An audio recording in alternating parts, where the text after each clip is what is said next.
O Brasil é formado por muitos povos e culturas, graças à presença de imigrantes que fizeram desse país o seu lar. Algumas comunidades se consolidaram aqui já há algum tempo. É o caso dos latino-americanos, como os bolivianos. Mais recentemente, os haitianos também têm vindo ao Brasil em busca de uma vida melhor, assim como os sírios que chegam aqui fugindo do terrível conflito em seu país. Para receber esses estrangeiros, o Brasil adota algumas regras, que variam de acordo com o país de origem dessas pessoas. Vamos entender isso melhor com as histórias da boliviana Carmen, do haitiano Pierre e do sírio Salim e sua família. Muitos trabalhadores de países da América do Sul são enganados por aliciadores, que mentem sob o propósito de trabalho fantasiosas e ainda vendem documentos falsificados e vistos para pessoas entrarem no Brasil. Carmen foi uma dessas pessoas enganadas. Ela acabou comprando um visto e pagou um coiote para atravessar a fronteira entre Brasil e Bolívia. Chegando aqui, foi obrigada a trabalhar por mais de um ano sem salário para pagar essa dívida fraudulenta. Carmen não precisava passar por tudo isso se soubesse que os cidadãos do país do Mercosul e outros associados ao bloco podem solicitar a residência temporária ou permanente nesses países. Se Carmen quisesse vir ao Brasil como turista, ela teria apenas que apresentar seu documento de identidade nacional ao atravessar as fronteiras e poderia permanecer aqui por até 90 dias. No entanto, o seu desejo era trabalhar no Brasil. Para isso, ela poderia solicitar o visto de residência temporária ao consulado brasileiro, que fica em seu país, apresentar documentos e pagar uma taxa. Com a aprovação do seu visto, quando chegasse aqui, Carmen poderia então obter o seu Registro Nacional de Estrangeiro, o RNE, na Polícia Federal, apresentando documentos e pagando uma taxa. Esse registro permite que imigrantes como Carmen estejam com a sua situação migratória regularizada no Brasil e possam ter documentos básicos, como a carteira de trabalho e o cadastro de pessoa física, o CPF. Com ele, Carmen poderia ficar no país por no máximo 2 anos, período no qual ela poderia trabalhar formalmente e ter acesso aos sistemas públicos de saúde e educação.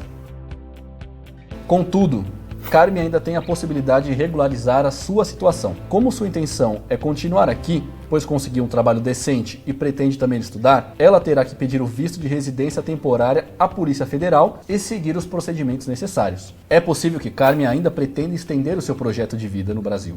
Então, 90 dias antes de seu visto vencer, ela deve requisitar a transformação para o visto de residência permanente.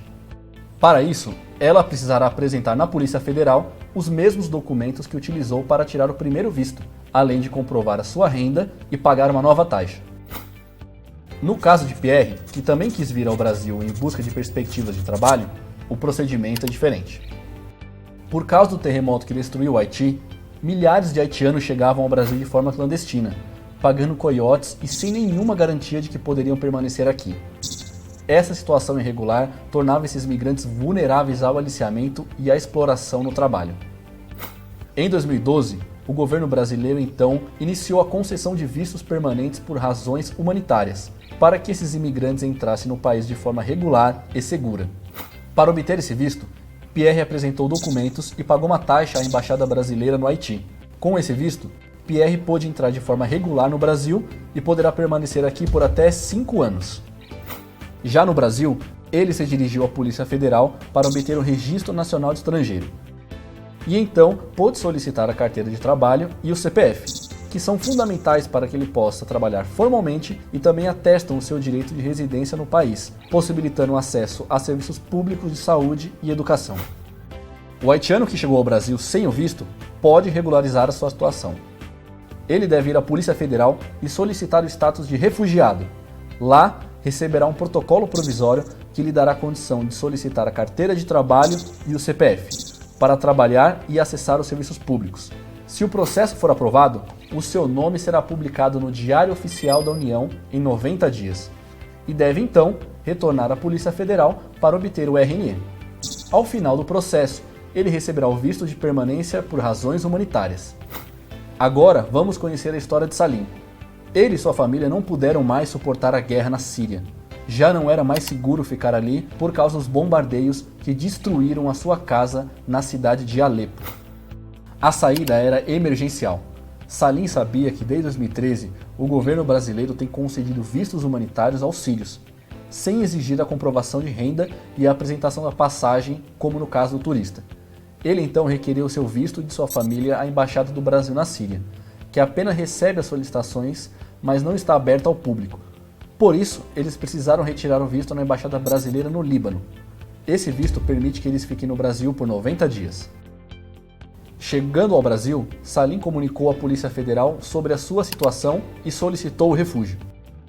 O status de refugiado concede o direito à permanência no Brasil para pessoas como Salim, que não pode ficar em seu país de origem por terem suas vidas ameaçadas, seja por causa de um conflito armado ou de uma séria violação de direitos humanos, e também por causa de perseguições por raça, religião, nacionalidade, orientação sexual ou opinião política. Por estar em uma situação de extrema vulnerabilidade, os estrangeiros que pedem refúgio já recebem um protocolo provisório e não podem ser deportados até que seus pedidos sejam avaliados. Eles também não precisam pagar nenhuma taxa para a emissão dos documentos. Com o protocolo provisório, Salim pôde solicitar o seu CPF e a carteira de trabalho, que lhe permitem trabalhar formalmente. Isso garantiu condições para que ele e sua família pudessem permanecer no Brasil de forma regular, o que lhes deu segurança, além da possibilidade de trabalhar e acessar os serviços públicos de saúde e educação. O passo seguinte foi comparecer à entrevista agendada pelo Comitê Nacional para os Refugiados, o CONARE, para explicar as razões do pedido de refúgio e aguardar a aprovação da solicitação. Quando o pedido foi aprovado, Salim voltou à Polícia Federal para fazer seu registro nacional de estrangeiro. Ele também já solicitou o refúgio para sua família por meio da reunião familiar. Se o pedido fosse negado pelo comitê, Salim poderia recorrer com a ajuda da Defensoria Pública da União. A partir disso, se Salim e sua família quiserem se estabelecer definitivamente aqui, eles poderão solicitar a permanência no Brasil após terem vivido por 4 anos com o status de refugiado. Contudo, há outros imigrantes que buscam refúgio aqui, mas nem todas as nacionalidades têm a mesma atenção que os sírios vêm recebendo nos últimos anos. Angolanos, congoleses, outros africanos e pessoas do Oriente Médio têm dificuldades de conseguir a definição do seu status no país e acabam invisíveis aos olhos da sociedade e do poder público, tendo muitos dos seus direitos violados. As histórias de Carme, Pierre e Salim mostram como os imigrantes podem entrar no Brasil de forma regular e permanecer aqui em segurança. Isso contribui para que eles não sejam vítimas de chantagem e de exploração, especialmente no trabalho, e para que também estejam cientes dos seus direitos e das possibilidades de construir uma vida aqui.